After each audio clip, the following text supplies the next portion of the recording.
Merci, Monsieur le maire. Bonsoir, mes chers collègues, chers Montreuillois, mesdames et messieurs. La ville doit ici donner son avis sur le projet de plan métropolitain habitat et hébergement, donc le fameux PMHH, transmis par la métropole du Grand Paris à l'ensemble des communes et établissements publics territoriaux.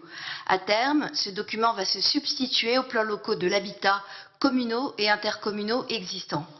Nous le disons clairement, pour nous, élus écologistes, ce PMHH n'est pas à la hauteur des enjeux. Comment en effet être en accord avec un PMHH sans réelle ambition qui se contente plus ou moins d'appliquer l'existant? Sur la construction de 22 000 logements sociaux, parmi les 38 000 logements neufs prévus par année, on peut résumer ce que propose le PMHH à une simple application de la loi SRU. Sur l'objectif d'atteindre une moyenne métropolitaine dans chacune des villes sur les places d'hébergement d'urgence, certes c'est un petit pas dans la bonne direction, mais nous sommes encore loin du compte quand on sait que 2/3 des demandes via le 115 n'aboutissent pas. Au-delà de la question de la reconduction de périmètres d'exonération des surloyers qui assurera un minimum de mixité dans les quartiers les plus pauvres et dont nous saluons la décision, ce PMHH dresse un très bon constat des inégalités, mais ne prévoit pas de faire grand-chose pour y remédier. À l'origine de la création de la métropole était inscrit l'objectif de réduire les inégalités entre les territoires qui la composent, ce qui passait par la répartition du poids de la construction de logements. Cette nouvelle instance avait la lourde tâche de répondre aux défis de la réconciliation des territoires.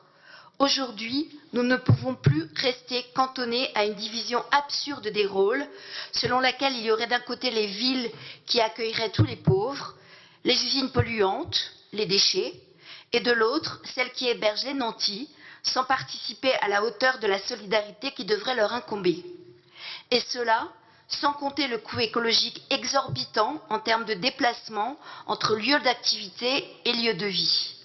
Or, cet objectif d'égalité territoriale passe par une politique véritablement ambitieuse en matière de logement, alors qu'en Île-de-France, 500 000 personnes attendent un logement social et que certains maires contreviennent sciemment à la loi en refusant de prendre leur part sur leur territoire.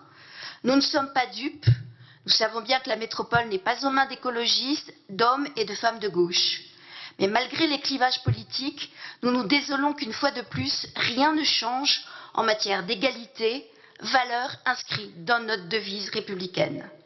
À Montreuil, nous prenons nos responsabilités pour pallier ce manque de volonté politique. C'est le rôle d'une ville de gauche comme la nôtre qui compte 35% de logements sociaux. À Montreuil, nous sommes aux côtés de celles et ceux qui réclament un rééquilibrage. Nous soutenons donc cet avis réservé au PMHH ainsi que l'a déjà voté Est Ensemble. Mais j'ajoute que nous aurions également soutenu un avis défavorable. Je vous remercie.